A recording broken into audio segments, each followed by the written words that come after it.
Oke, kawan-kawan semuanya, Assalamualaikum warahmatullahi wabarakatuh. Seperti biasa, gue balik lagi di channel YouTube ini ya. Oke, untuk kesempatan kali ini gue ingin sedikit membahas juga, ini ada kaitan juga memang ya kalau kita pikir ya. Ada kaitannya berita ini terkait untuk melindungi dugaan kasus ijazah aspalnya Mukidi dan dugaan kasus ijazah aspalnya si Beler ya. Karena berita ini memang langsung dari penyelenggara pemilu sendiri, KPU. Jadi KPU ini ya, gue baca beritanya di beberapa media mainstream ya. Jadi KPU ini sekarang sedang membuat semacam rancangan PKPU, peraturan KPU yang baru untuk pemilu 2029 besok. Itu katanya data semua capres dan cawapres itu akan dirahasiakan dari akses publik. Jadi pada pemilu 2029 besok itu ya, riwayat pendidikan capres cawapres itu termasuk juga yang akan dirahasiakan, tidak bisa diakses oleh publik lewat website resmi KPU sendiri. Ya, ini kan sebenarnya sudah mengkonfirmasi ya, kelakuan dari KPU ini sebenarnya sudah mengkonfirmasi bahwa ijazahnya Mukidi ini yang saat ini sedang bergulir proses hukumnya juga, ini bisa dinyatakan juga bisa kita lihat ya, memang aspal. Karena KPU sendiri ya, itu tidak bisa berbuat apapun ya, terkait dengan hilangnya atau tidak bisa diaksesnya file dokumen ijazahnya Mukidi di server KPU maupun KPUD. Coba ente bayangin tuh, KPU seperti ini kelakuannya gitu ya. Padahal KPU itu kan harusnya kan menjadi wasit ya dalam penyelenggara pemilu, tapi dia itu seolah-olah mana ibaratnya ikut ambil bagian untuk apa? Untuk menutupi kebobrokan terkait dengan riwayat akademik pendidikan dari Mukidi, termasuk juga si Beler. Karena si Beler ini kan sekarang sedang digugat juga secara perdata di Pengadilan Negeri Jakarta Pusat terkait dengan dugaan bahwa yang bersangkutan itu tidak memiliki ijazah SMA asli dari Indonesia. Berarti KPU ini dalam tanda kutip sudah menjadi ya, bisa jadi ya, bisa menjadi kaki tangan dari Mukidi dan si Beler.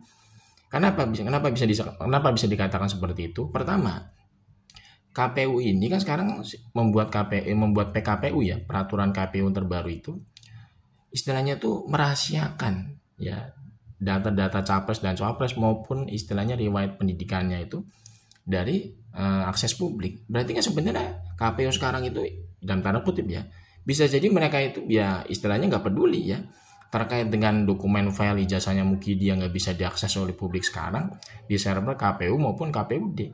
Padahal sekarang ijazahnya Mukidi itu sedang menjadi gugatan objek hukum terkait dugaan ijazah aspalnya.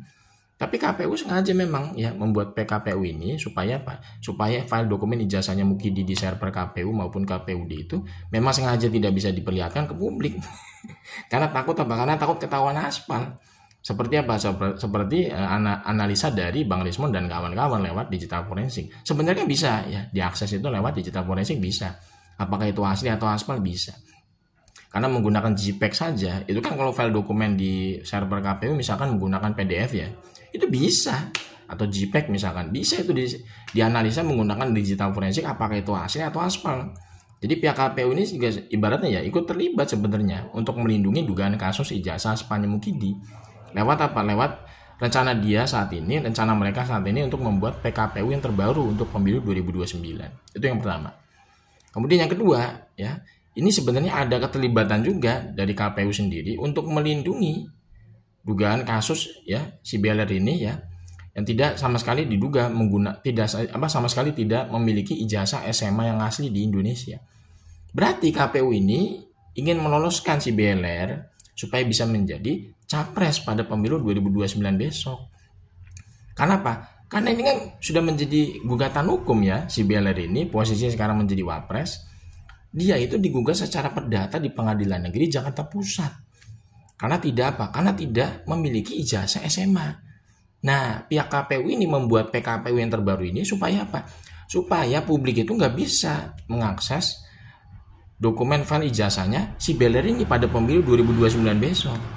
Karena si Beler ini kan memang ditargetkan ya untuk menjadi capres pemilu 2029 yang akan datang oleh babenya dan dalam tanda kutip oleh oligarki yang lain gitu. Jadi menurut gue termasuk kejahatan luar biasa yang dilakukan oleh KPU. Kalau KPU saat ini itu membuat PKPU atau peraturan KPU yang terbaru untuk pemilu 2029 besok, itu mereka merahasiakan data dari capres dan cawapres. Bahkan mereka juga termasuk merahasiakan data riwayat pendidikan atau file dokumen dari ijazah-ijazah para kandidat capres dan cawapres. Ini termasuk kejahatan luar biasa dalam penyelenggaraan pemilu loh. Ya.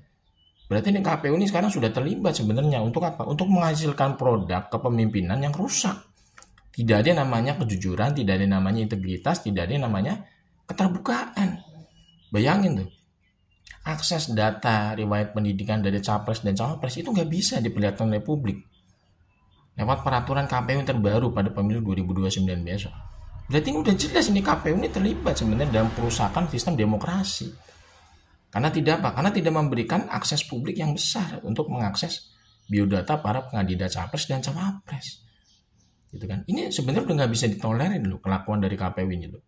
Ya, harusnya masyarakat ini banyak bersuara juga supaya apa? Supaya didengar juga itu oleh apa? DPR minimal gitu ya. DPR juga susah juga sih ya. Soalnya DPR juga istilahnya nggak ada fungsinya juga sekarang sebagai lembaga pengawas di parlemen ya. DPR itu kan ibaratnya kayak ya membeu aja ya dengan kekuasaan. Ini memang sangat miris lah negara kita ini. Di mana kerusakan lembaga negara, kerusakan penyelenggara pemilu itu sama sekali tidak ada yang memberikan semacam warning gitu ya. Tidak sama sekali tidak memberikan semacam address untuk apa? Untuk menjadikan peringatan bahwa ketika penyelenggara pemilu saja sudah tidak memiliki namanya transparansi publik dengan merahasiakan data dari capres dan cawapres termasuk riwayat pendidikan dari capres dan cawapres. Ini kan berbahaya kalau tidak ada yang mewarning gitu ya, tidak ada yang memperingatkan. Kalau masyarakat yang memperingatkan kita nggak punya kewenangan apapun gitu ya. Tapi kan di parlemen itu punya DPR ya dengan perangkat kelembagaan itu mereka bisa sebenarnya memberikan semacam address kepada pihak KPU ini jangan main-main loh gitu loh. Anda itu penyelenggara pemilu ya kan, masa data dari capres dan cawapres itu dirahasiakan dari publik, masa data dokumen validasi dari kandidat capres dan cawapres masa tidak bisa diakses oleh publik. Itu kan harusnya DPR itu bisa berbicara. Bahkan pemerintah juga bisa punya kewenangan gitu kan. Karena pemerintah itu kan termasuk apa? Termasuk yang terlibat juga nanti dalam proses penyelenggaraan pemilu. Walaupun posisinya itu istilahnya menjadi penanggung jawab secara umum gitu kan ya. Istilahnya kan dari KPU kan istilahnya kan punya apa? Punya pertanggungjawaban juga kepada masyarakat maupun kepada pemerintah. Dia ada sinerginya gitu loh. Makanya kalau misalkan pada diem semua ini ya melihat kelakuan dari KPU sekarang ini ya. Ini wah bisa jadi pemilu 2029 besok itu kelakuannya ya sama aja kayak pemilu-pemilu yang kemarin. Menghasilkan produk gitu ya kepemimpinan yang dalam tanda kutip itu bobrok semua. Tidak ada yang namanya kejujuran, bahkan bisa jadi muncul yang namanya dugaan kasus ijazah spa yang lain gitu kan. Sekarang kasus ijazah spanya Mukidi dan Sibilar aja ini membuat kita malu sebagai bangsa. Masa kita mau meneruskan lagi pada pemilu 2029 muncul pemimpin yang modelnya kayak mereka berdua ini? Kita nggak mau lah ya sebagai masyarakat yang masih waras ya.